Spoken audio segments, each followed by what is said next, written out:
Welcome to the Cyber Rants podcast, where we're all about sharing the forbidden secrets and slightly embellished truths about corporate cybersecurity programs. We're ranting, we're raving, and we're telling you the stuff that nobody talks about on their fancy website and trade show giveaways, all to protect you from cyber criminals. And now, here's your hosts, Mike Rotondo, Zach Fuller, and Lauro Chavez. Hello and welcome to the Cyber Rants podcast. This is your co-host, Zach Fuller, joined by Mike Rotondo and Lauro Chavez. And today we have a guest with us, David Moon, who we've worked with on a handful of projects, and he does some really cool stuff. So we're going to dive into that, talking about translating cyber risk into a language that everybody understands. So we'll get into that shortly. But before we do, Mike, why don't you kick us off with the news? We got some interesting news on tap. And just forewarn you, if you go and look at the URLs for this first story, there's actually two stories that I combined into one to make it more readable. So that's why you'll look at it and go, what? And this is about insurance. Insurers tap cyber opportunities as rates continue to rise. And the cyber insurance dilemma, the risks of safety net. The original purpose of cyber insurance is to cover the extortion losses of a business if a successful ransomware attack happens and the business has no other options but to pay. Premiums have been soaring across the US and Europe in response to mounting ransomware attacks, which we're all aware of. Ransomware was responsible for the biggest volume of insurance claims in the first half of 2020, according to Provider Coalition. Last month, the U.S. Cyber Market Outlook report from wholesale insurance broker Risk Placement Services warned that providers have been battered by higher than anticipated losses and are now charging far more for less coverage. In June 2021, the average global cyber insurance premium rate has increased by 32% year over year. Every company owner should be really aware of what's in the cyber insurance policy, read the fine print, because cyber insurance typically does not cover three types of losses: potential future profit, loss of value due to theft, and betterment, which is basically the replacement of your hardware. So be very aware of what's in your policies. There's new Android malware out there that targets Netflix, Instagram, and Twitter users. I'm okay with it targeting Twitter and Instagram, frankly, that they can go away. A new Android malware known as Master Fred uses a fake login overlays to steal the credit card information of Netflix, Instagram, and Twitter users. The new Android banking Trojan also targets bank customers with custom fake login overlays in multiple languages. So if you're using an Android, be careful. Cybersecurity, the prolific hacker for hire operation has targeted thousands of victims around the world. Apparently, the hacker for hire operation offered by cyber mercenaries has targeted thousands of individuals and organizations around the world in a prolific campaign of financially driven attacks that have been ongoing since 2015. The cyber mercenary group has been advertising its services on Russian language forums since 2018. Big surprise. Key services offered are breaking into email and social media accounts, as well as stealing and selling sensitive personal and financial information. So to add to your list of worries, there you go. On the law enforcement front, U.S. sanctions Chadex crypto exchange used by ransomware gangs. The U.S. Treasury Department announced today sanctions against Chadex cryptocurrency exchange for helping ransomware gangs evade sanctions and facilitating ransom transactions. The Treasury also sanctioned the Russian-linked Suex crypto exchange in September for helping at least 8 ransomware groups, with over 40% of its known transactions linked to illicit actors. And in additional news, apparently there were no Microsoft vulnerabilities today to report. So with that, Lauro? I always like when you lead into my part with that. No Microsoft vulnerabilities. Yeah, none that have been discovered yet, anyways, this week. So and to dovetail on the hackers for hire, I did a double check, and the latest version of the Hidden Wiki does include 6 known hacker for hire places to go on the onions. If you're layered in there, you can certainly find that news article holds some mustard where it meets the bread on the Hidden Wiki. So exploits this week. I got a few things to talk about. There's certain things we don't talk about anymore, so don't ask me. But if you are interested or using Go programming language today and you've implemented the zlog logging piece for that Go code, you want to make sure that you are off 1.2.15 because we've got multiple buffer overflows for zlog, the zlogger function used in the Go and other programming language, but most popularly in Go as of late. If you are using the software Momara Classic, it is an email backbone like software. So if you're doing email services or automated email and you're using Momara, make sure that you are off version 2.9.3. because we've got unauthenticated SQL injection using the license update PHP. Fun stuff. I validated this. This is actually working. So make sure you are off version 2.9.3. You can do all sorts of random stuff using that update PHP integer there. And an interesting thing, because you led into the conversation with there's no Microsoft vulnerabilities, this is in POC. So this exploit is in POC right now. It doesn't work yet, but it focuses on Windows multi-point 2011 Service Pack 1. There is local privilege escalations. Okay, so you got to be locally logged on as a user, and you can use the DNS shade in 7601 to essentially escalate up to system level permissions, admin, aka. So get past 7601 build if you still have Windows multi-point for 2011 SP1 installed. And that concludes exploit this week. Zach, we have a guest. I'm excited. We do, and we're going to dive right into this. But first, a quick commercial break. Want even more Cyber Rants? Be sure to subscribe to the Cyber Rants podcast. Get your copy of our best-selling book, Cyber Rants, on Amazon today. This podcast is brought to you by Silent Sector, the firm dedicated to building world-class cybersecurity programs for mid-market and emerging companies across the U.S. Silent Sector also provides industry-leading penetration tests and cyber risk assessments. Visit silentsector.com and contact us today. All right, we are back. Special guest with us today, David Moon. David, thank you for joining us. Thank you, Zach. It's great to be here and be able to highlight some of the aspects of this topic surrounding risk. Yeah, it's an interesting time because more and more organizations, they know they need to do something about cybersecurity, and they're making efforts, but they have a very hard time translating that to the rest of the organization that doesn't have technical background, right? And so, love to dive into that a little bit. But I mean, you have a deep background as CIO, CISO, all kinds of different roles. Do you mind sharing first a little bit about your background and then lead into what brought you to start Arksnimbus? What was the problem there that you were looking to solve? You just give us a little background to set the stage. Sure, Zach, I appreciate that. And one of the things that's been most rewarding for me is, as a CIO with probably about 20 years experience in both the airline and hotel industries, I had gotten involved in the early 90s in what was commonly called yield management at the time. So this is really kind of a lot like the pattern analysis that many cybersecurity solutions today do on things like endpoint behavioral analytics, et cetera, except for the travel industry, it was really on yield and what flights, what hotel rooms are selling at what level, at what time. And it's a very complex process. Now, the airline industry, believe it or not, used to have massive blackboards, excuse me, back in a back room. They'd have hundreds of people working back there and doing their pricing. It's just a very complex calculation. So I had been part of kind of a group based out of Wake Forest University at the time, where I used to present on a regular basis. And we really kind of advanced the notion of, at that point, applying differential equations to the yield management process. So that really was kind of the crux of my applied quantitative background. And I guess like 3 master's degrees later, I found myself in cybersecurity after leaving Silicon Valley in the XML Exchange server business.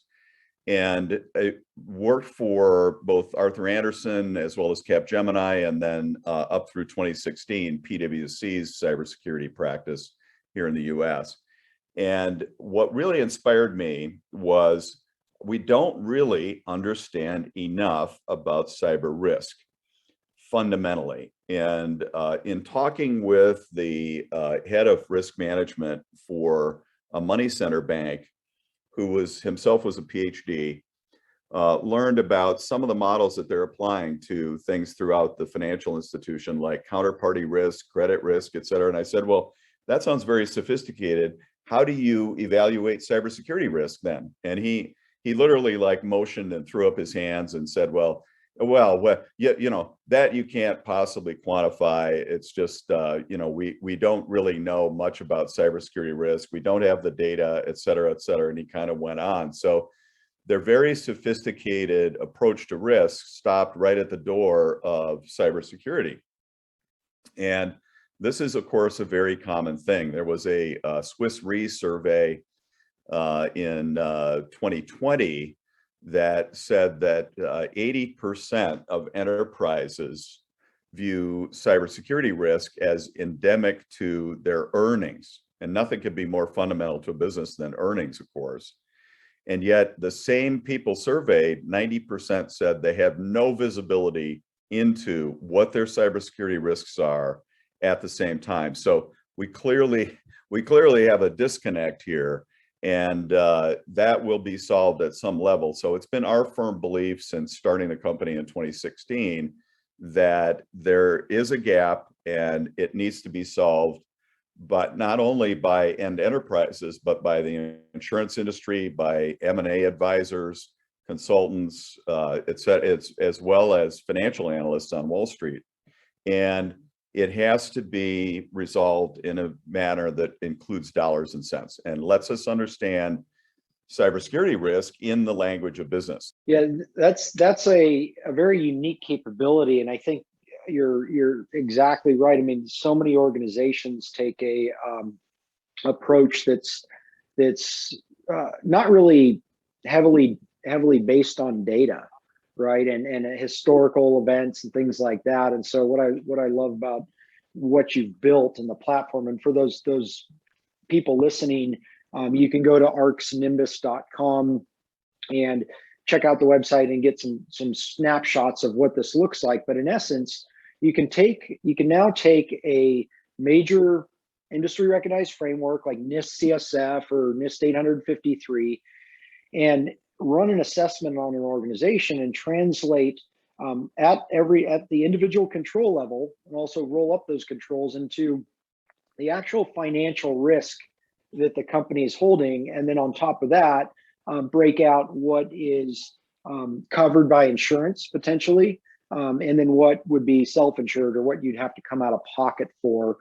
So it really is a very cool way of looking at cyber risk in a different language. One of the things that we've seen is it really appeals with executive leadership, especially CFOs, and that now they can understand what they're paying for, and where that investment is going. Do you want to share, David, a bit of a use case, or what?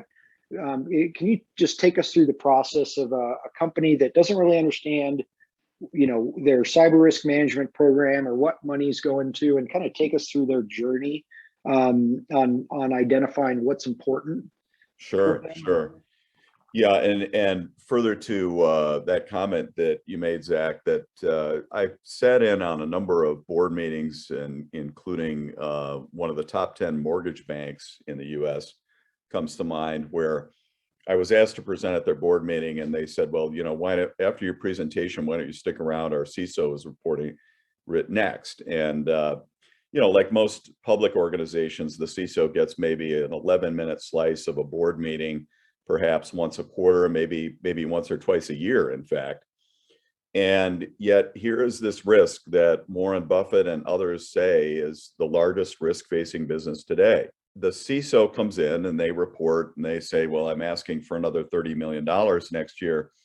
And the board members, naturally, as they should do, say, well, what is this going to give us? What results can we expect from this? And he says, well, look, it increases our Splunk rules from 200 to 320. It gives us better situational awareness across the domain, and it gives us endpoint behavioral analytics. Please approve my budget. Now, the board members at this moment turn to each other and say, well, wait, what endpoint behavioral, what did he say? Do you understand what he said? And they kind of turn to each other and discuss it. And it's like, well, no, I don't understand what he said, but he seems like a really smart guy. And after all, he's our guy. So let's go ahead and approve it.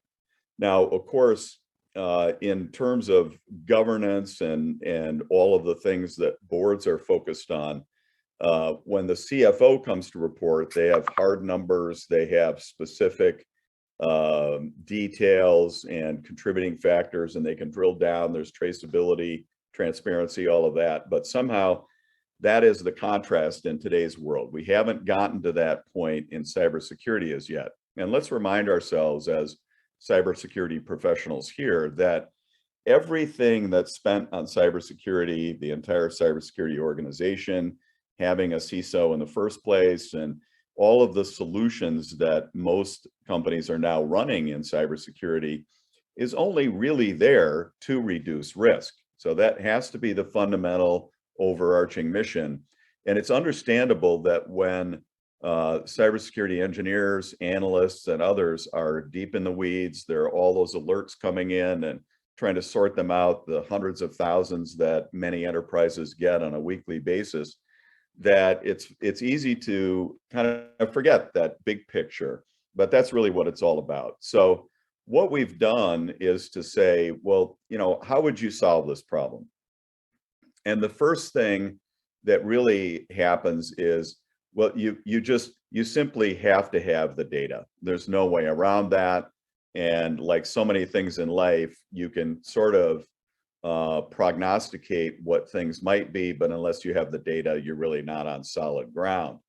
So the data in this case, we're blessed with the fact that we're here in 2021, and we have far more data than we had back in, say, 2010 or 2015.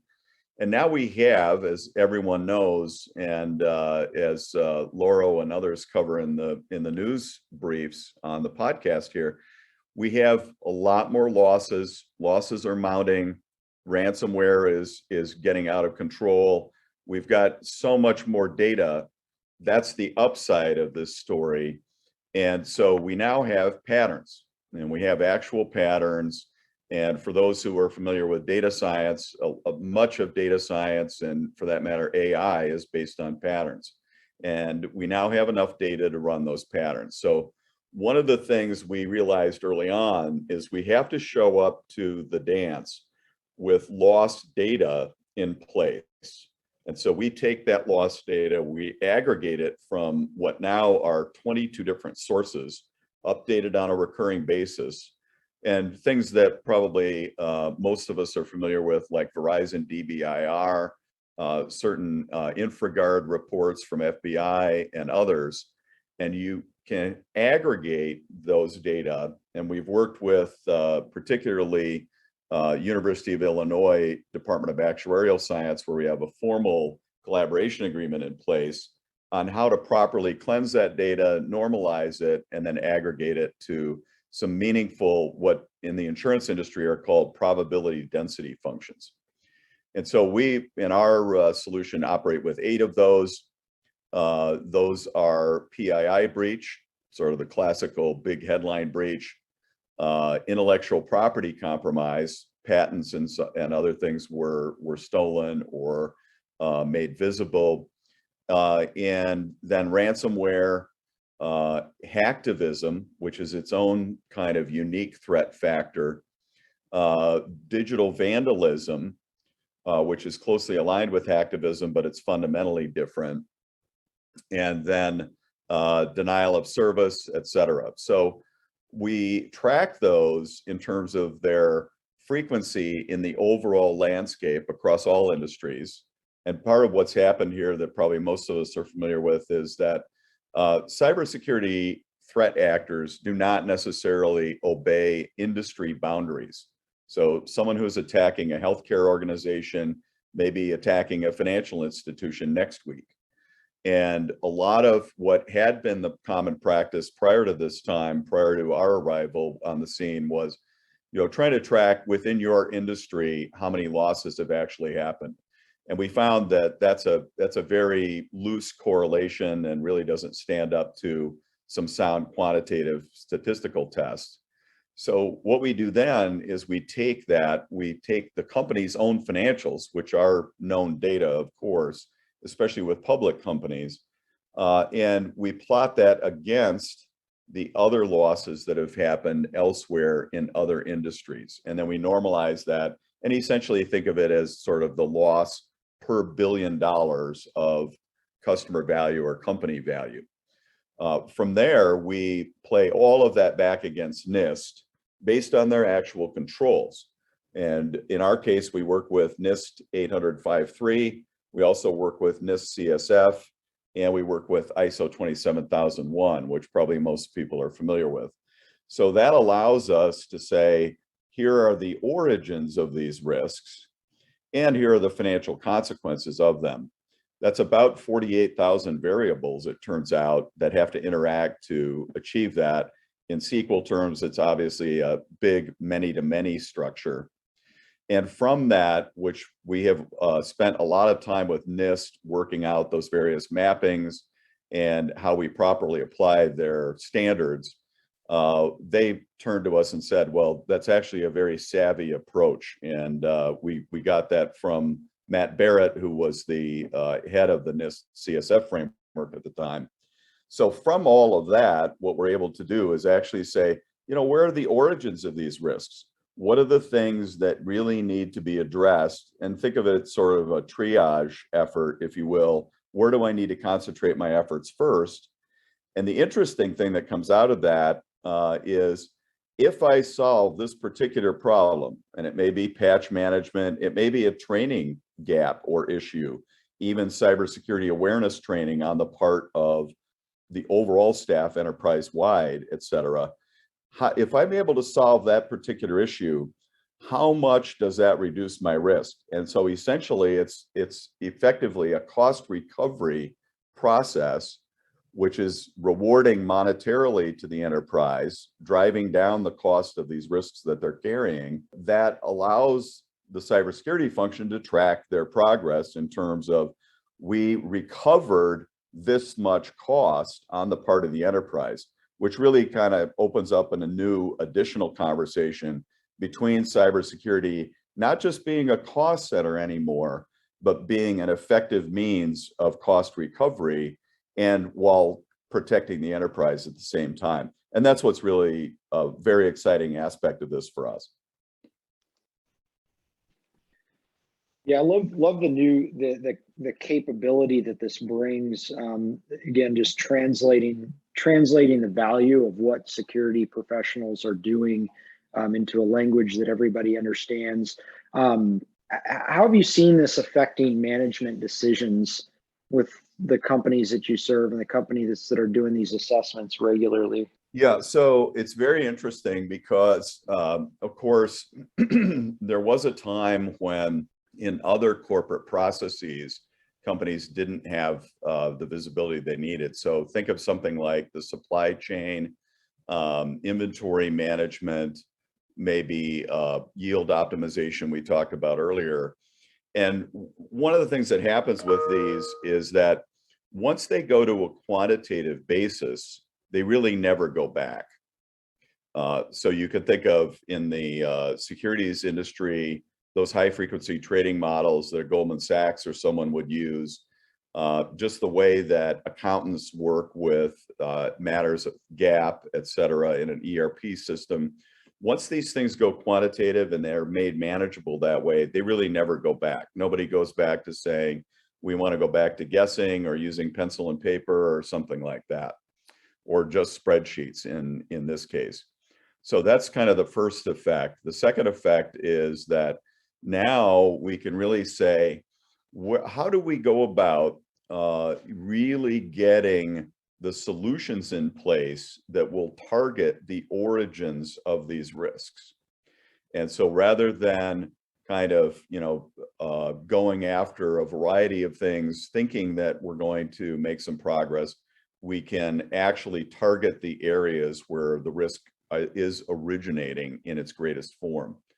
The second thing that happens is that, very interesting, if you track the court cases, and we now have a lot of public records around after post-breach litigation, for example. So everyone may recall that when the Equifax breach happened, there were about 26 class action lawsuits filed within a day or two after it was disclosed.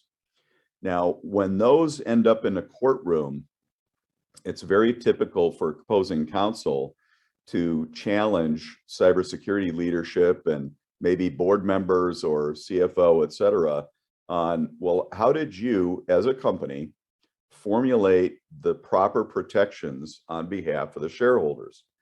And quite often, the answer is, well, a friend of mine recommended this. We saw this at a trade show and liked it. It's a non-quantitative. I used this in my last job and it was effective there.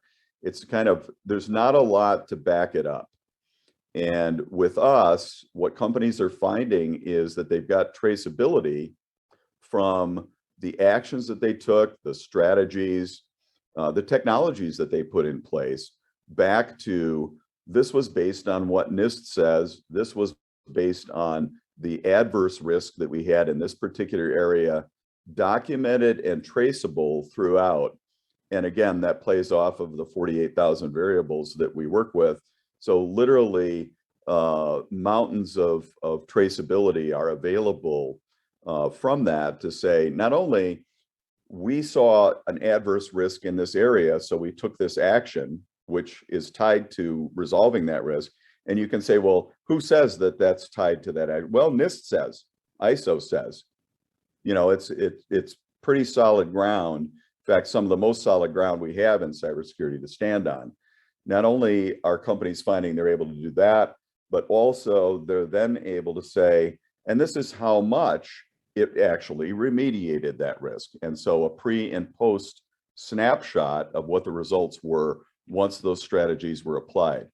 The other thing that we're finding is they can much better calibrate the cyber insurance that they actually need. And following off on some of the comments earlier at the beginning of the podcast here, that is an increasing cost for companies. Cyber insurance providers are finding that they're getting more losses than what they had anticipated. So they're raising those premiums. So how much insurance should I really be buying? How much should I be applying? And what kind of coverage should I have, including how should I understand all of the many exclusions that these policies now come with, which companies don't do themselves a good enough favor of really analyzing those. And then the final thing that I guess I would highlight, Zach, is that we see a lot of interest around M&A. And so when there's a merger, when there's another company being acquired, even in private equity, it's really a case where traditionally there's been very little notion as to the cybersecurity risk that's being taken on in an M&A acquisition transaction. And so we're able to come in and we're able to allow them to have insight into those risks. Many of them pre-doing the deal use that as a negotiating approach. So think of it like a home inspector comes in and finds that the water heater is about to go and the furnace needs cleaning, and so all of those expenses get baked into the picture. Traditionally, in M&A terms, the cost for cybersecurity remediation has been believed to be zero. And of course, that's never the case. Out of all the numbers that might be right, that's simply not ever going to be the right number. And so millions of dollars, hundreds of millions, probably billions over time have been lost as a result of underestimating the need to remediate those cyber risks in M&A. So those are a few of the use cases that we end up seeing. Yeah, I love that last example with M&A. I mean, we are big proponents of that. And I think there are a lot of private equity firms, venture capital groups, all kinds of organizations that are acquiring companies or making major investments in companies and not understanding that cyber risk piece. And so they make that acquisition and then learn that all of a sudden they have, $1.5 million that they need to put into the organization to get it back to where it needs to be from a cybersecurity perspective or compliance as well. So exactly. We're big proponents of that. And then of course following a industry recognized framework is a must. So that's interesting. With the court cases as well. I think you're right in that a lot of CISOs, a lot of security professionals are going off of practices that are they're taking bits and pieces of the security program as they go, but not really looking at it as holistically as maybe it should be. Very true. The last few minutes here, for those people that haven't used the product, or haven't got the Thrivaca risk reports and such, can you just walk through the process of how you conduct an assessment and then what the output looks like? Yeah, absolutely. And it's actually very streamlined. And in fact, we, in our work with the insurance industry today, we perform a basic baseline analysis even before the insurer is engaged with the company. So that is actually performed by the agent. But for all organizations, they're able to basically allow us to do our scans. And many of these scans are scanning the IP threat surface, looking at their financials. We utilize a API with SEC Edgar and other sources that are available. And then we apply the historical loss patterns that have happened over time. We then, and all of this happens behind the scenes, we then take their industry and we say, well, let's say they're in the wholesale plumbing products distribution industry, and we've assembled, based on historical loss patterns, industry adjustments that happen on each of those 8 risk types, so that we can really dial in what their exposure is, adjusted for their industry and accommodating that. Then from there, we sit down and validate their controls. And that really is a 1-hour process.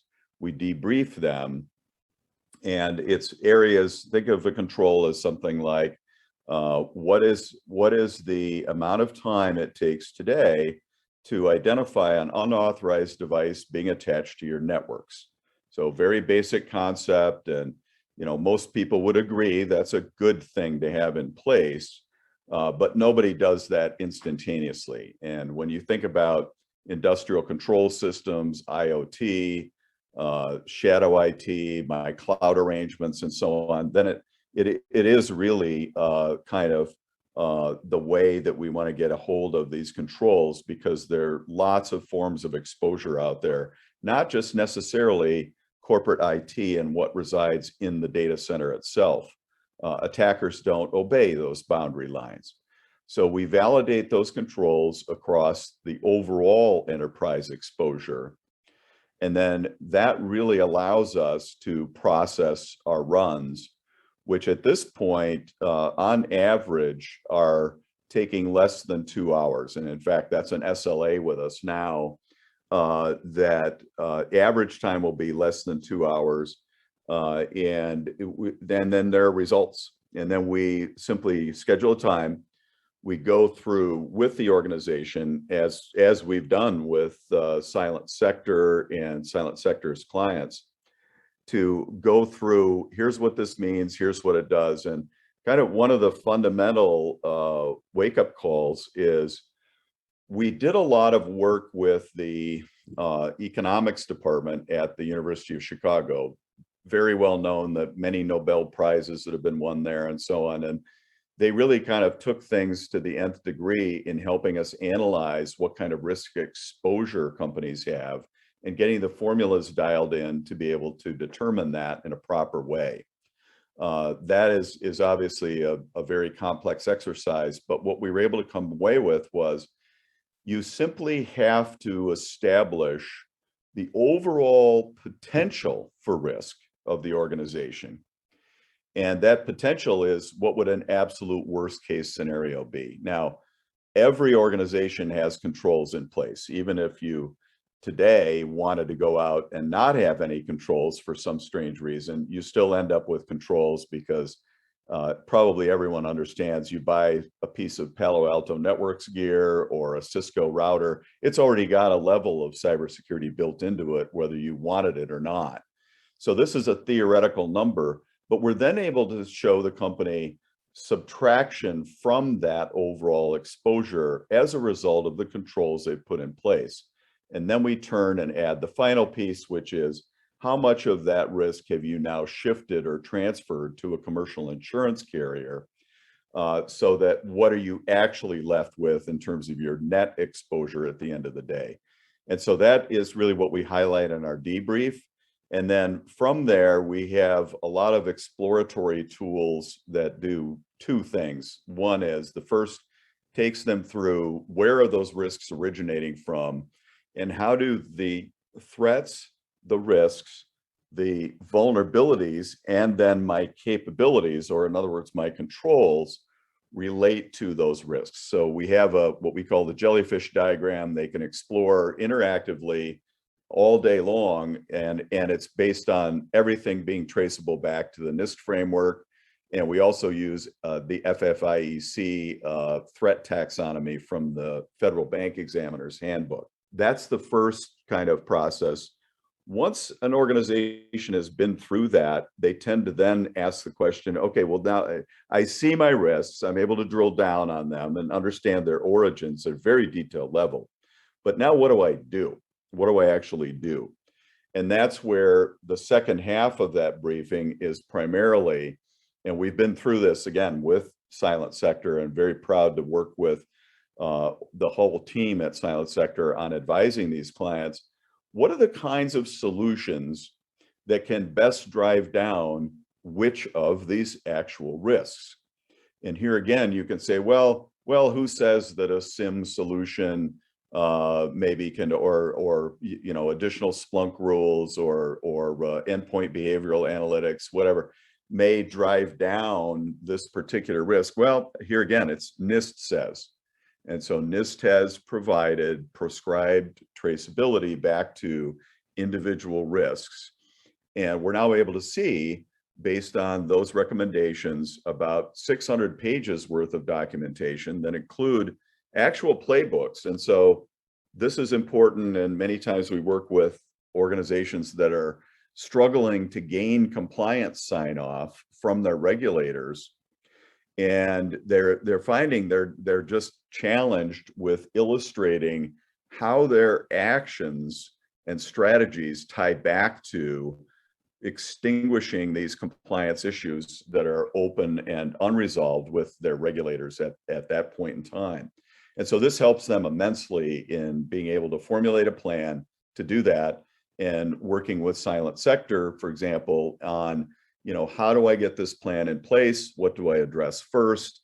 And then actually being able to measure now, which most of these organizations have not been able to, what is the risk that's going to result from all of those actions? So, David, thank you. It's so awesome that you have given really cybersecurity professionals and the cybersecurity paradigm as a whole a new, I won't call it a weapon, but a new statistic, a new number, right? That we can now go back to management and say, look, this is why we've been bugging you for the last 10 years about this stuff. This is why, every time we have code freeze and code changes that we're harping on this stuff, or anytime sales comes and we make us put something in without doing the security architecture properly and pen testing, it's, there are tons of cybersecurity professionals out there that are going to thank you for this tool when you bring it in to the organizations. And like you said, we've worked together before, so we know the value that this provides, because executives really do understand. They understand the dollar. They do understand the dollar, and they understand the assumed risk that they now have as leaders of their corporations, right? That they deal with. And I'm just going to call it as it's shock and awe, right? Because the old way, the other way that we, cybersecurity professionals would get things done would be, penetration testing. It's something for me to tell you, hey, you have, your website doesn't have a timeout for posts, so I can DDoS your login. Right. That means nothing when I put you on a Zoom meeting and I say, try to get to your login page now, and they go, it's not working. That's the moment that it clicks, right? That was, I could tell you that on paper 100 times, but until you see it not work, it changes it. And I really think that this calculation, this formula that you've put together for these organizations is really, really going to help them understand, I think where it means the most. Not that it doesn't mean to be, you want to be secure, right? But this will help you understand why it's so important. to implement the cybersecurity, right? Exactly. Well, thanks, Laura. One of the things that happens here is that we have all this literature, and I mean Gartner and others saying, well, oh, you've got to align the cybersecurity function with the business. Yeah, you've got to make it visible, and it can tee up and align with business strategies, and it's got to be more of a business function. That all sounds great, but then the issue is, well, like most things in life, how do you do it? And how do you accomplish that? And so it's our belief that, everything in business is managed by dollars and cents at the end of the day. And one of the neat things is to see the cybersecurity function now able to go, like in your example, and say, look, if we address this particular issue, it reduces our risk by X dollars per year. And that's obviously an actual carrying cost. It's not a theoretical. People like to think about risk in terms of, well, it's only going to cost me if the risk actually happens.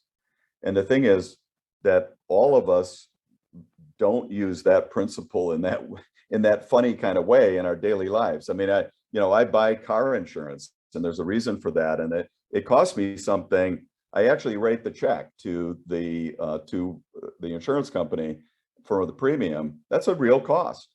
And all of these cyber situations and risks have an associated cost as well.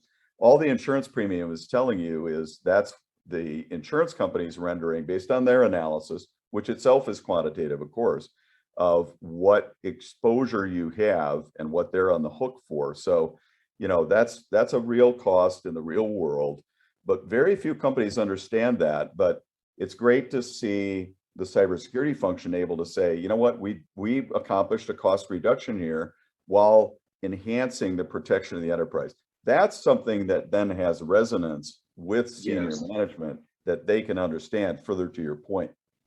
Yes, it does. And it could be probably said that running services in and out of your IP space is just as dangerous as driving. You should have insurance. So it makes complete sense, right?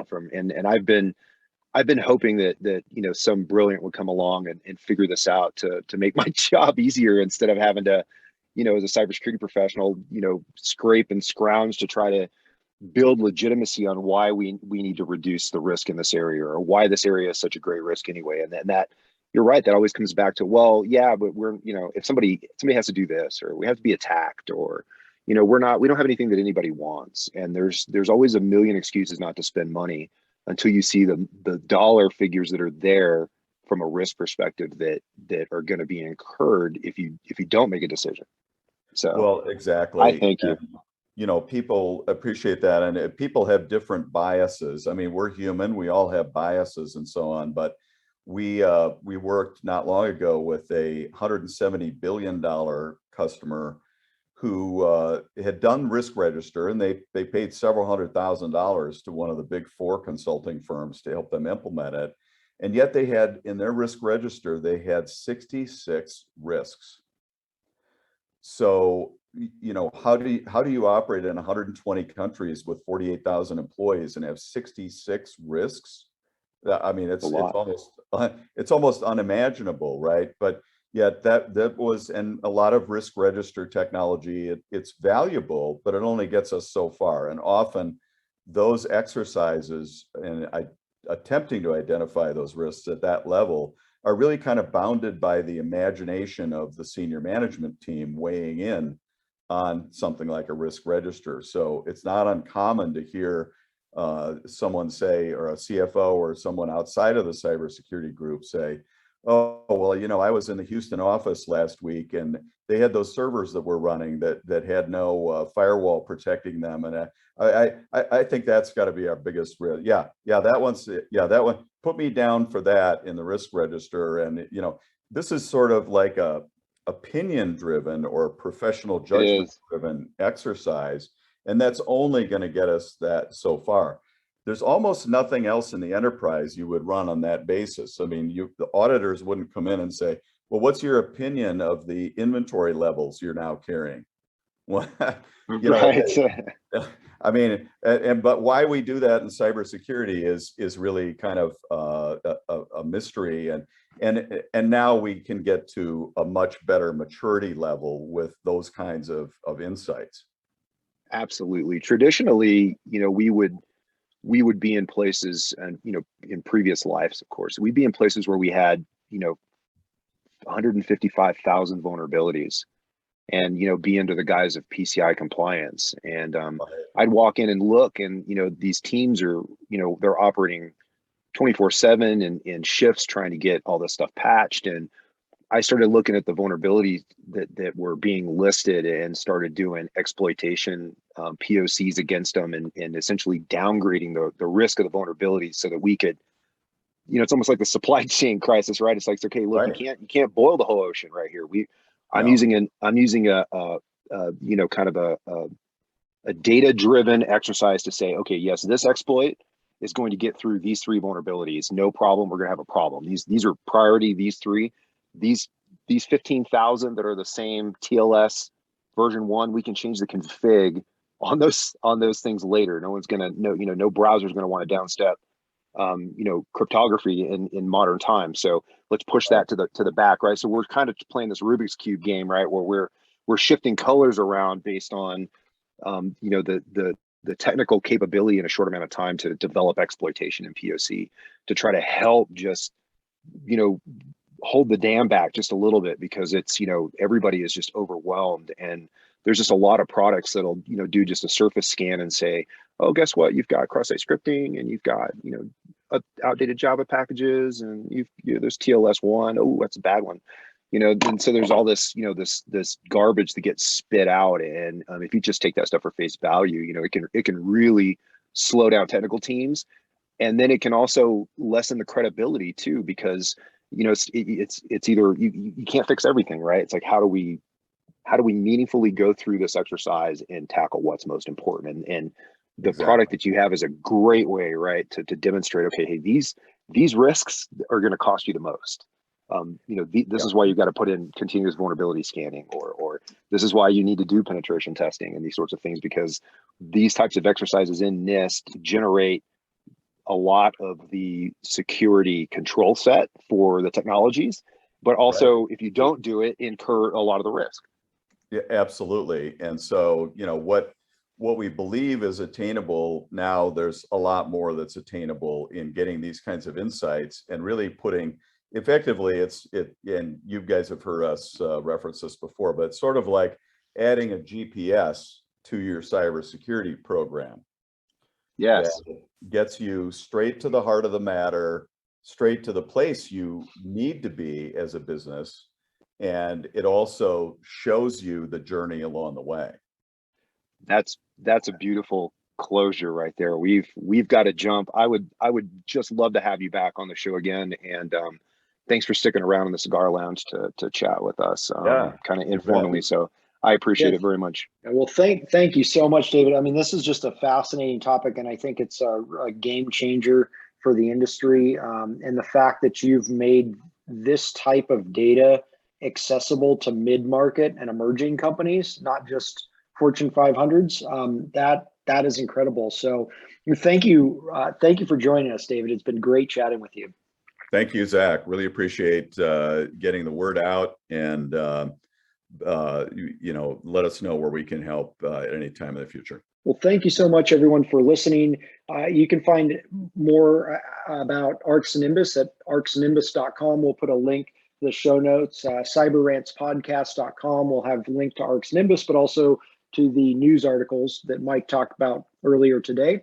And please let us know your questions, any suggestions for topics, any ideas that you want to discuss. Please let us know, and we'll be happy to cover them on future episodes.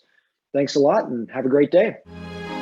Pick up your copy of the Cyber Rants book on Amazon today. And if you're looking to take your cybersecurity program to the next level, visit us online at www.silentsector.com. Join us next time for another edition of the Cyber Rants podcast.